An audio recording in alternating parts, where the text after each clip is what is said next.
Four children walked into Riverside Park on a sunny September afternoon in 1992. Only their laughter echoed back. For 25 years, their family searched, police investigated, theories multiplied. But the truth was hidden in plain sight, in a place no one thought to look, protected by something as simple as a child's promise. If this story moves you, if it makes you think about the people you love, hit that subscribe button right now. Share this video, because some truths need to be told, no matter how long they've been buried. This is the story of what really happened at Riverside Park, and I promise you, nothing will prepare you for how it ends. September 12, 1992. Riverside, a small town in upstate New York, where everyone knew everyone. The kind of place where kids rode bikes without helmets, and parents didn't worry when they said, "Be back before dark." It was a Saturday. The air still held that last breath of summer warmth before autumn would sweep it away. 10-year-old Emma Hastings told her mother she was going to the playground. Emma was the responsible one, straight A's, always home on time, the oldest of 3 sisters. Her mom, Patricia, was folding laundry when Emma kissed her cheek and said, "Love you, Mom." Those were the last words Patricia would hear from her daughter for 25 years. Across town, Marcus Webb was already at the park. 8 years old, gap-toothed smile, obsessed with dinosaurs. He'd begged his dad, Jonathan, to let him go early. "Please, Dad, please." Jonathan was a single father, working double shifts at the textile mill. He was tired, so tired. He said yes. He'd spend the next 2.5 decades wishing he'd said no. 11-year-old Sarah Chen arrived next. Sarah was quiet, artistic, always carrying a sketchbook. Her parents, David and Lynn, had immigrated from Taiwan 5 years earlier. Sarah was their bridge to America. She translated, she navigated, she made them proud. Lynn packed her a sandwich that morning, cut into triangles the way Sarah liked. Sarah never ate it. The 4th child was 7-year-old Tommy Rodriguez. Tommy was small for his age, with thick glasses that made his eyes look huge. Kids at school teased him, but not Emma. Never Emma. She always stood up for him.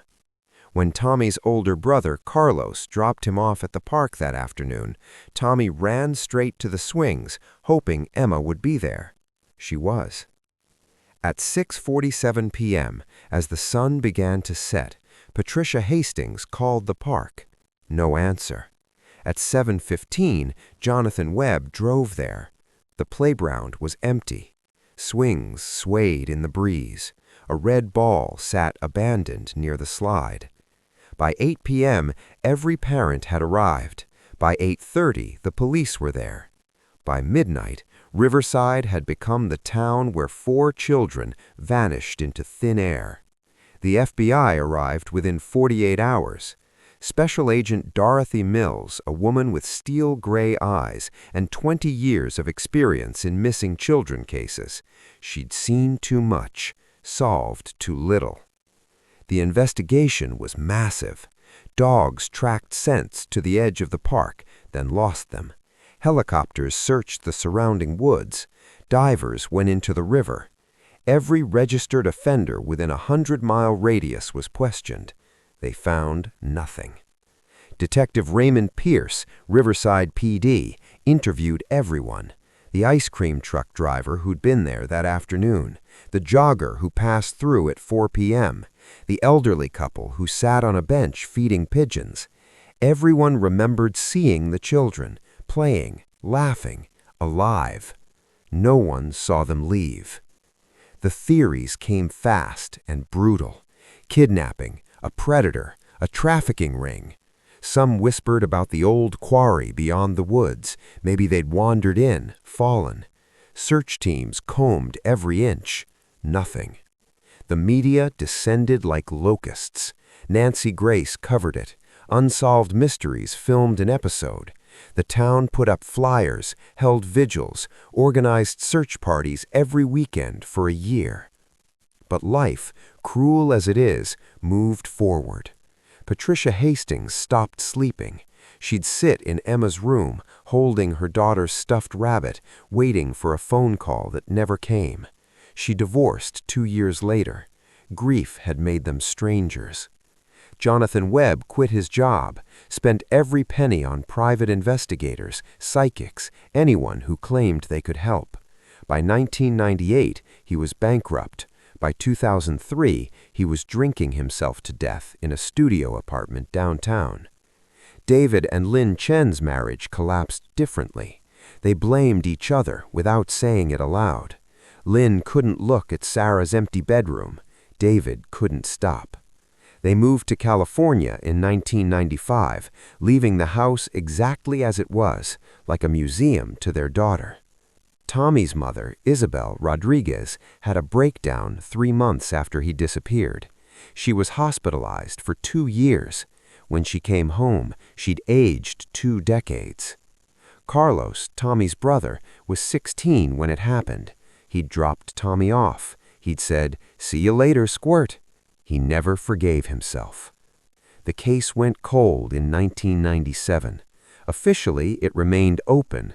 Realistically, it was filed away with hundreds of other unsolved disappearances. Riverside tried to forget. The playground, once filled with children's laughter, became a place people avoided. Parents took their kids to the new park on the other side of town. Teenagers said Riverside Park was haunted. Maybe it was. June 14th, 2017. 25 years, almost to the day. The town council voted to demolish Riverside Park. Development, progress, a new shopping complex. The playground equipment was old, dangerous, unused. Time to move on. The demolition crew arrived on a Tuesday morning. Frank Morrison, 58 years old, had been in demolition for 30 years. He'd torn down buildings, bridges, entire city blocks. A playground was nothing. They started with the equipment. The swings came down easy, the slide, the monkey bars. Then they got to the roundabout, one of those old metal ones that kids would spin until they threw up. Heavy, built in the 70s, bolted deep into a concrete foundation. Frank's crew brought in the excavator. They dug. 3 feet down, the bucket hit something that wasn't concrete, something that made a sound Frank would hear in his nightmares for the rest of his life. They stopped the machine. Frank jumped down into the hole. He saw metal, rusted but intact, a door, an old storm shelter entrance, buried and forgotten, covered over when they'd built the playground 40 years ago. Frank radioed his supervisor. "We got something here." The supervisor came, looked, called the fire department. The fire department came, looked, called the police. Detective Raymond Pierce, now 63 years old, 2 years from retirement, got the call at 11:47 a.m. His hands shook as he drove to the park. He'd been a young detective in 1992, 35 years old, ambitious, ready to solve the case that would make his career. Instead, it broke him. The fire department pried open the door. The smell hit them first. Not decay. The air had been sealed tight.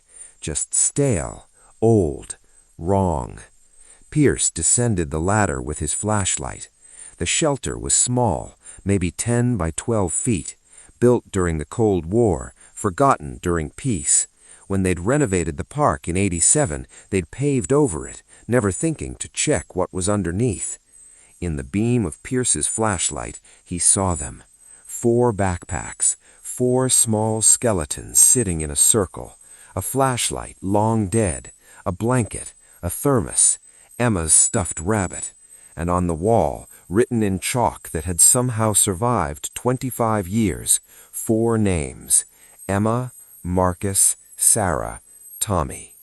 Below that, in a child's handwriting, "We're okay. Don't worry. It's an adventure. Pierce sat down in that shelter and wept like he hadn't wept since he was a child himself. The forensic team worked for 3 days.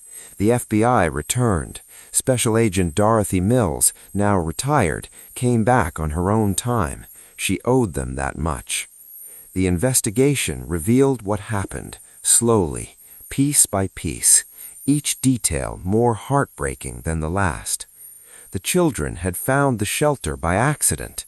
The entrance was partially exposed. Erosion, time, a heavy rain the week before had shifted the dirt. To them, it looked like a secret hideout, a place just for them. Emma, the leader, Marcus, the adventurer, Sarah, the dreamer, Tommy, the follower. They'd climbed down. The door, heavy metal, had a faulty hinge. When it closed behind them, it locked. From the outside, covered in dirt and grass, it was invisible. From the inside, it was immovable. They'd had Marcus's flashlight, Sarah's sketchbook, Emma's stuffed rabbit, Tommy's glasses. They'd had each other. Sarah's sketchbook survived. The pages documented everything. Drawings at first, Marcus as a dinosaur, Emma as a superhero, tic-tac-toe games, silly doodles. Then, as the hours turned to days, the drawings changed. Pictures of their families, their homes, the sky, things they missed. Emma had written notes on the last pages, her handwriting so careful and responsible, even then. Day 1. We're going to be okay. Someone will find us soon. We're playing games. Tommy is scared, but I told him we're on an adventure. Day 2. The flashlight is getting dim. We're saving it. Marcus made up a story about dinosaurs living underground. It made Tommy laugh. Day 3. I'm thirsty. We finished the water in the thermos. Mom is probably so worried. I'm sorry, Mom. Day 4. It's so dark now. We keep the flashlight off to save it. Sarah is teaching us Chinese words. Tommy taught us a song his grandma sings. We sing it together. Day 5. I think this is day 5. We can't tell anymore. We're very tired. Marcus says when we get out, we should all go to his house, and his dad will make us pancakes. That sounds nice. Day 6. Question mark. I told the others a story about a magic door that opens from the inside with a special knock. We tried knocking. We knocked for a long time. If someone is out there, can you hear us? Please, we just want to go home. The final entry was dated day 8, though it might have been longer. Time in the dark loses meaning. I'm writing this so someone knows we tried. We tried so hard. Tommy is sleeping. So is Marcus. Sarah is holding my hand. We're not scared anymore. We're just very, very tired. I hope our families know we love them. I hope they know we didn't mean to leave. Tell my mom I'm sorry I didn't come home for dinner. Tell my sisters I love them. Tell everyone we were brave. We were brave, weren't we? We're going to close our eyes now and pretend we're all at the playground, the real playground, with the sun and the sky. We can hear our parents calling us home. We're coming. We promise. We're coming home.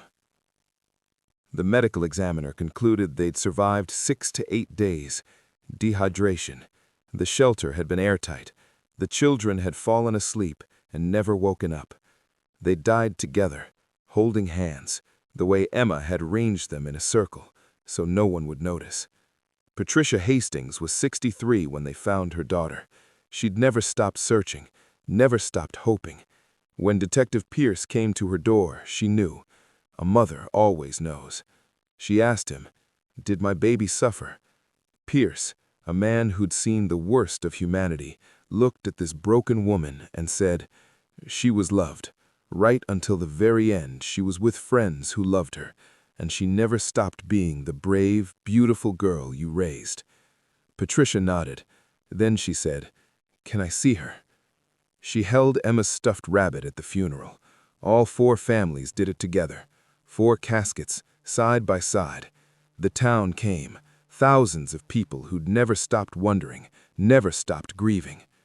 Jonathan Webb was sober that day, first time in years. He stood at Marcus's grave and whispered, "I'm sorry. I'm so sorry I let you go." David and Lin Chen flew in from California. They stood together, holding hands for the first time in 20 years, looking at the daughter they'd lost twice, once to the earth, once to their own grief. Isabel Rodriguez brought Carlos. He was 41 now, with kids of his own. He placed a toy dinosaur on Tommy's grave. Tommy had always loved dinosaurs, wanted to be Marcus when he grew up. Riverside Park was never demolished. Instead, the town built a memorial. 4 statues of children holding hands in a circle, playing on a playground that would never rust, never fade, never be forgotten. The inscription reads, "Emma, Marcus, Sarah, and Tommy, forever young, forever together, forever loved. In the darkness, they found each other. In our hearts, they found home." The shelter was filled in, sealed, made sacred, because some places aren't meant to be forgotten. Some stories need to be told, and some children, even in death, teach us what it means to be brave. If you've made it this far, thank you for bearing witness to their story. Please subscribe to this channel, share this video. Let Emma, Marcus, Sarah, and Tommy be remembered not for how they died, but for how they lived and how they loved each other until the very end. And maybe, just maybe, the next time you pass a playground, stop for a moment. Listen. You might hear laughter in the wind. You might hear children playing. You might hear them, still, calling us home. Rest in peace, little ones. You made it home.